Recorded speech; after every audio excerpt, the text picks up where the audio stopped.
नमो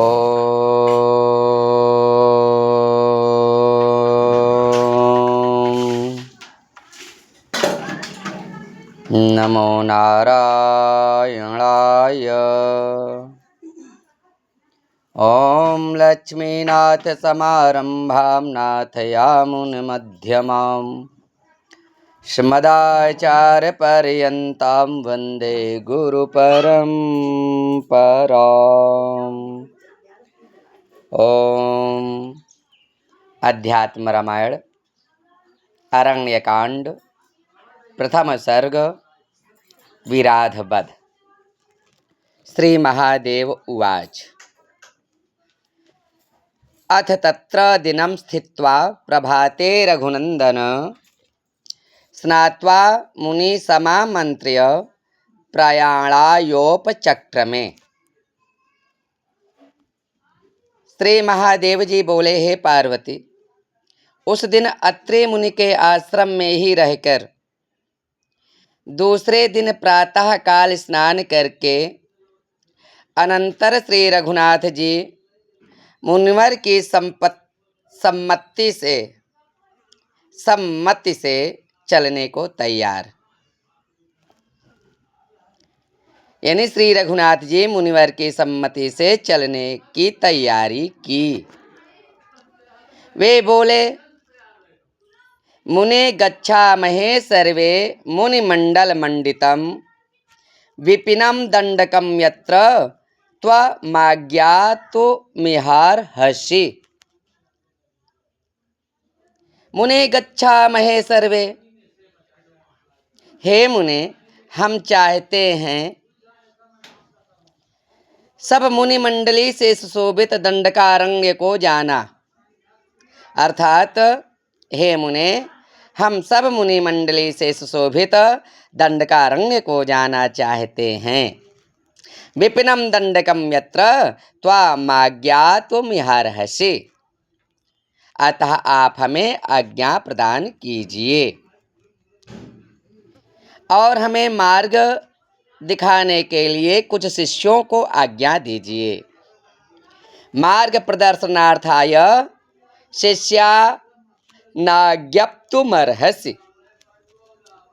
श्रुत्वा रामस्य वचनं प्रहस्यार्थे महायशाः प्राह तत्र रघुश्रेष्ठं राम राम सुरार्षया।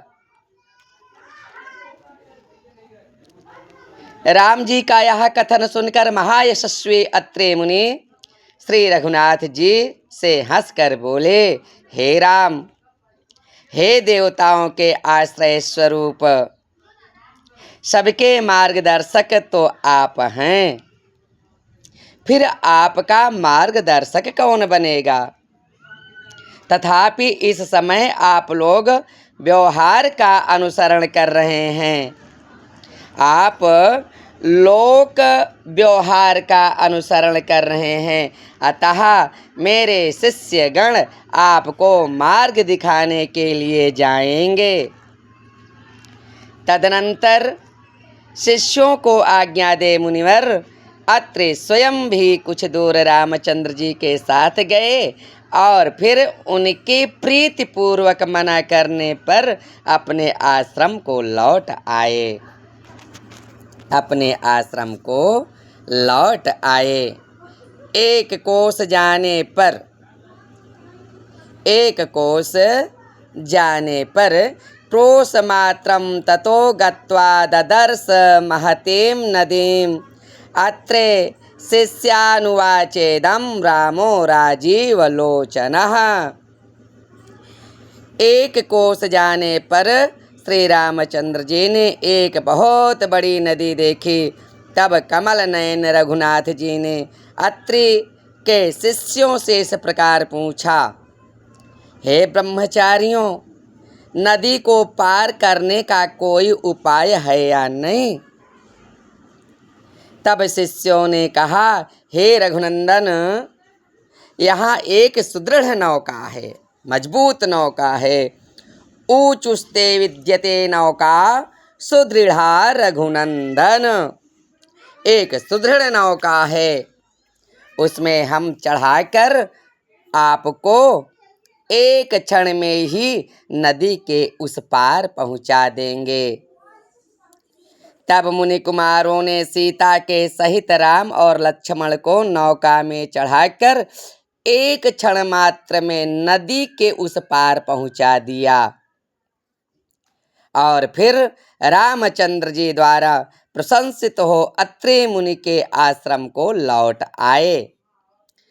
तब वे झिल्लियों की झनकार से गुंजायमान विविध वन्य पशुओं से पूर्ण और सिंह व्याघ्र आदि हिंस्र पशुओं से भयानक एक घोर वन में पहुँचे।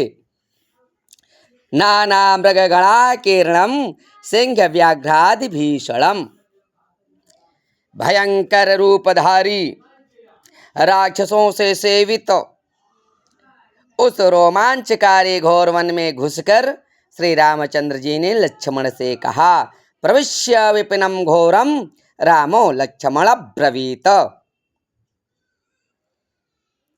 भगवान लक्ष्मण से कहते हैं, यहाँ से हम दोनों को बहुत सावधान होकर चलना चाहिए, बहुत सावधान होकर चलना चाहिए।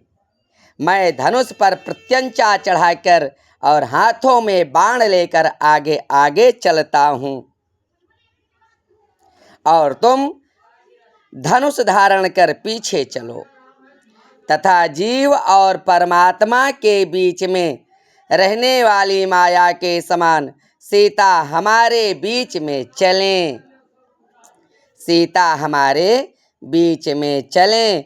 आवयोर्मध्यगा सीता मायेवात्म परात्मनोः, बीच में चलें। हे अरिंदम, सब ओर सावधानी से निगाह रखो।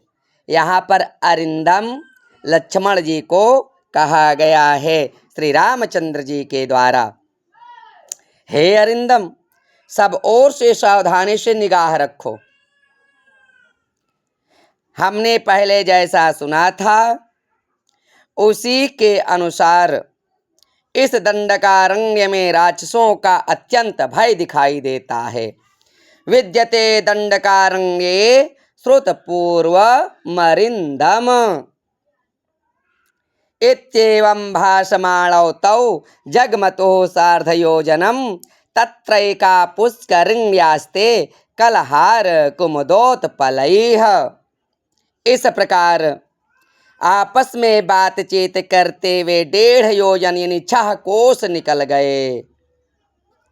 वहाँ कुमुद, कलहर और कमलादि से सुशोभित एक पुष्करणी यानी तलाई थी।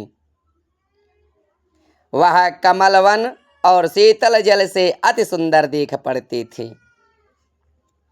उन्होंने उसके निकट जाकर उसका शीतल जलपान किया और कुछ देर के लिए जल के किनारे वृक्ष की छाया में बैठ गए।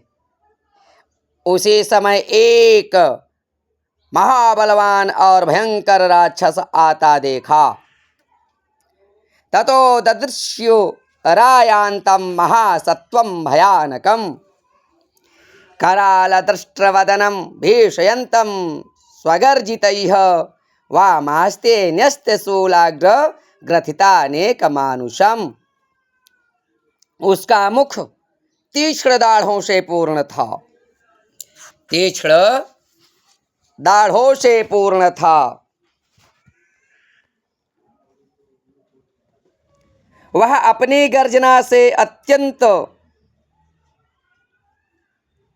भय उत्पन्न करता था। उसके बाएं कंधे पर एक त्रिशूल था जिसमें बहुत से मनुष्य बिंधे हुए थे। वह बहुत से जंगली हाथी, सिंह और भैंसों को खाता हुआ आ रहा था।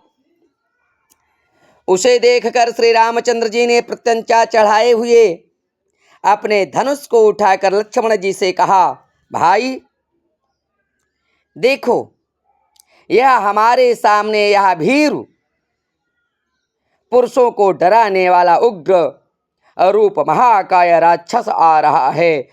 आयात्यभिमुखम नोग्रे भीरूणाम भय मावहन। पश्य भ्रातृर्महाकायो राक्षसो यमुपागतः। उग्र रूप महाकाय राक्षस आ रहा है। तुम धनुष बाण चढ़ाकर सावधान हो जाओ। जानकी तुम डरना मत, जानकी तुम डरना मत। ऐसा कहकर श्री रामचंद्र जी धनुष पर बाण चढ़ा पर्वत के समान निश्चल होकर के खड़े हो गए। तदनंतर उस राक्षस ने राम, लक्ष्मण और जानकी जी को देखकर बड़ा अट्टहास किया। अट्टहासम ततः कृत्वा भेषयन्निदमब्रवीत, और सबको भयभीत करते हुए इस प्रकार कहा, अरे बालकों, बाण तोणीर और जटावल्कल आदि मुनिवेश धारण किए तुम कौन हो? तुम्हारे साथ में एक स्त्री है और तुम बड़े मदोन्मत्त दिखाई देते हो। तुम बड़े सुंदर हो और मेरे मुख में जाने वाले ग्रास के समान हो। हाय, हिंस्र जीवों से पूर्ण इस घोर वन में तुम किस लिए आए हो? किमर्थ मागतौ घोरम वने व्याल निषेवितम। सुंदरो बत में वक्त्र प्रविष्ट कल कब लोपमऊ हो, कब लोपमऊ हो। किमर्थ मागतौ घोरम वनम व्याल निषेवितम। किस लिए आए हो? राक्षस के ये वचन सुनकर श्री रामचंद्र जी ने उससे मुस्कुरा कर कहा, अहम रामस्त्वयं भ्राता लक्ष्मणो मम सम्मतः। मेरा नाम राम है और यह मेरा प्यारा छोटा भाई लक्ष्मण है। एषा सीता मम प्राण वल्लभा वयमागताः, तथा यह रमणी मेरी प्राण प्रिया सीता है। मेरी प्राण प्रिया सीता है। हम पिता की आज्ञा से तुम जैसों को शिक्षा देने के लिए इस वन में आए हैं। पितृवाक्यम पुरस्कृत्य शिक्षणार्थम भवादृशाम। अब रामचंद्र जी के वचन सुनकर वह ठट्ठा मारकर हंसने लगा और उसने मुंह फैलाकर तुरंत ही अपने हाथों में शूल उठा लिया और बोला, राम, क्या तुम मुझे नहीं जानते? मैं जगत प्रसिद्ध विराध नामक राक्षस हूं। मेरे ही भय से समस्त मुनिजन इस वन को छोड़कर चले गए हैं। यदि तुम्हें जीने की इच्छा है तो सीता को छोड़कर बिना अस्त्र शस्त्रों के भाग जाओ, नहीं तो मैं अभी तुम दोनों को खा जाऊंगा। अभी मैं तुम दोनों को खा जाऊंगा। ऐसा कहा वह राक्षस सीता जी को पकड़ने के लिए उनकी ओर दौड़ा। इत्युक्त्वा राक्षसः सीता मादातुमभिदुद्रुवे रामस्यच्छेद तदबाहु सरेण प्रहसन्निव। तब रामचंद्र जी ने हंसते हुए अपने बाण से उसकी भुजाएं काट डाली, उसकी भुजाएं काट डाली। इस पर वह अत्यंत क्रोध से संतप्त होकर अपना विकराल मुख फाड़कर रामचंद्र जी की ओर दौड़ा। तब श्री रघुनाथ जी ने अपनी ओर आते हुए विराध के दोनों पैरों को काट डाले। यह बड़ा ही आश्चर्य सा हो गया। पदद्वयं विराधस्य तद्भुतमिवा भवत्। तदनंतर सर्प के समान अपने मुख से ही राम जी को निगल जाने के लिए वह उनकी ओर बढ़ा। तब भगवान राम ने एक अर्धचंद्राकार बाण से उसका महान सिर काट डाला। तब वह रुधिर से लथपथ होकर तत्काल पृथ्वी पर गिर पड़ा। इस प्रकार उसे मरा देख श्री सीता जी ने रघु श्रेष्ठ भगवान राम का आलिंगन कर उनकी भूरि भूरि प्रशंसा की। ततो दुन्दुभयो नेदुर देवी देव गणेरिता नृतोश्चाप्सराहृष्ट जगुर गंधर्व किन्नरा। उस समय आकाश में देवगण धुंद भी बजाने लगे, अप्सराएं प्रसन्नता पूर्वक नाचने लगीं और गंधर्व तथा किन्नर गण गाने लगे। विराधिकाया दति सुंदराकृतिर विभ्राजमानो विमलाम्बरावृतः प्रताप्तचामे करचारुभूषणो व्यदृश्यताग्रे गगने रविर्यथा प्रणम्य रामं प्रणतार्तिहारिणं भवप्रवाहो परमं घृणाकरं प्रणम्य भूयः प्रणनामदण्डवत् प्रपन्न सर्वार्तिहरं प्रसन्नधि प्रपन्न सर्वार्तिहरं प्रसन्नधि। इस प्रकार इसी समय विराध के मृत शरीर से आकाश स्थित सूर्य देव के समान सुंदर वस्त्रों से सुशोभित और तपाए हुए स्वर्ण अलंकारों से सुसज्जित अति सुंदर एक पुरुष प्रकट हुआ। उस समय पुरुष ने शरणागत जनों का दुख दूर करने वाले, संसार सागर से पार करने वाले दयामय श्री रामचंद्र जी को प्रसन्न चित्त से प्रणाम कर उन प्रसन्न चित्त और शरणागतों के सकल दुख दूर करने वाले प्रभु को फिर भी दंड के समान पृथ्वी पर लौटकर बारंबार प्रणाम किया। विराध उवाच, विराध बोला, श्री राम राजे वदलायताक्ष विद्याधरोऽहं विमल प्रकाशः दूर्वाससाकारणकोपमूर्तिना सप्ताह पुरासो विमोचितस्त्वया। विराध बोला, हे कमल दल लोचन श्री राम, मैं विमल तेजोमय विद्याधर हूँ। मैं विमल तेजोमय विद्याधर हूँ। मुझे पूर्व काल में बिना कारण ही क्रोध करने वाले दुर्वासा जी ने शाप दिया था, सो आज आपने मुझे शाप मुक्त कर दिया। इतः परं त्वच्चरणारविन्दयोः स्मृतिः सदा मे स्तुभवोपशान्तये त्वन्नाम संकीर्तनमेव वाणी करोतु मे कर्णपुटं त्वदीयम्।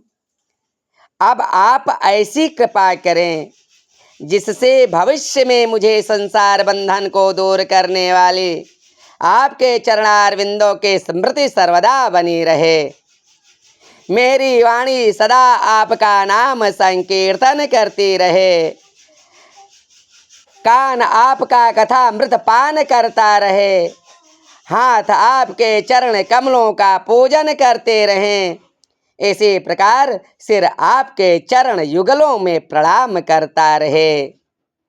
कथामृतं पातु करद्वयं ते पादारविन्दार्चनमेव कुर्यात् शिरश्च ते पादयुगप्रणामं करोतु नित्यं भवदेयमेवम्। इस प्रकार सिर आपके चरण युगलों में प्रणाम करता रहे। हे विशुद्ध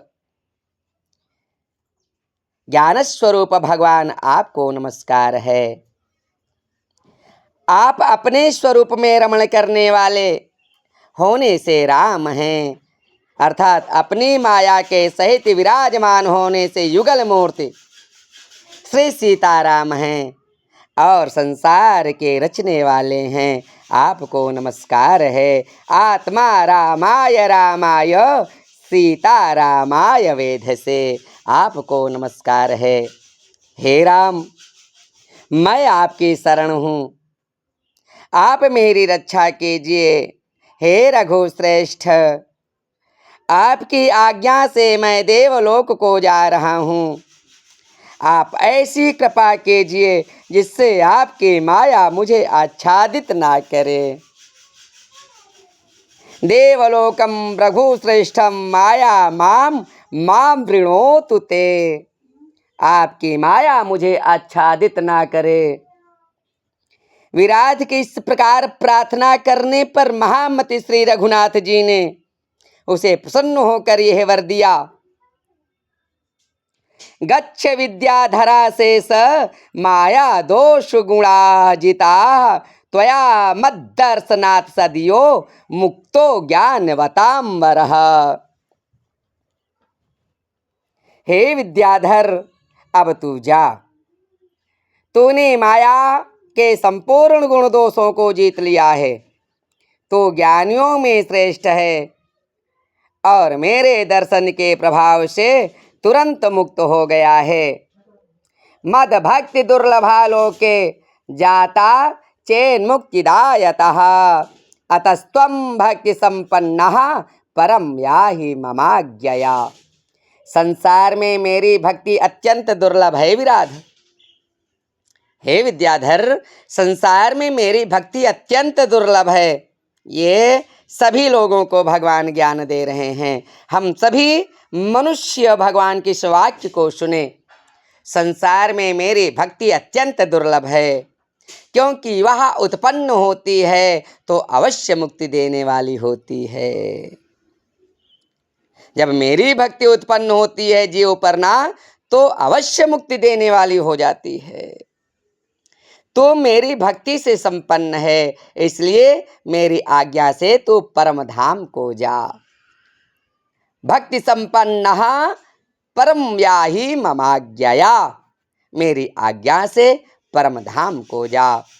रामेण रक्षो निधनं सुघोरं शापाद् विमुक्तिर्वरदानमेवं विद्याधरत्वं पुनरेव लब्धं रामं गृह्णन्नेति नरोऽखिलार्थान्।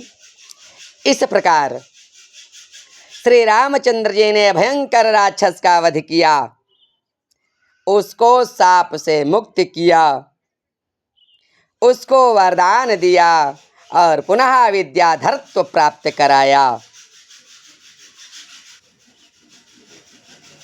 जो पुरुष इन लीलाओं के कीर्तन द्वारा श्री रामचंद्र जी की स्तुति करता है, वह अवश्य संपूर्ण अभिलषित पदार्थों को पाता है। विद्याधरत्वं पुनरेव लब्धम रामं गृह्णन्नेति नरोऽखिलार्थान्। जो पुरुष इन लीलाओं के कीर्तन द्वारा श्री रामचंद्र जी की स्तुति करता है, वह अवश्य संपूर्ण अभिलषित पदार्थों को पाता है। इति मध्यात्म रामायणे उमा महेश्वर संवादे अरण्यकांडे प्रथमः सर्गः। बोलिए श्री सद्गुरुदेव भगवान की जय। बोलिए श्री जगद्गुरु श्री विद्याभूषण जी महाराज की जय।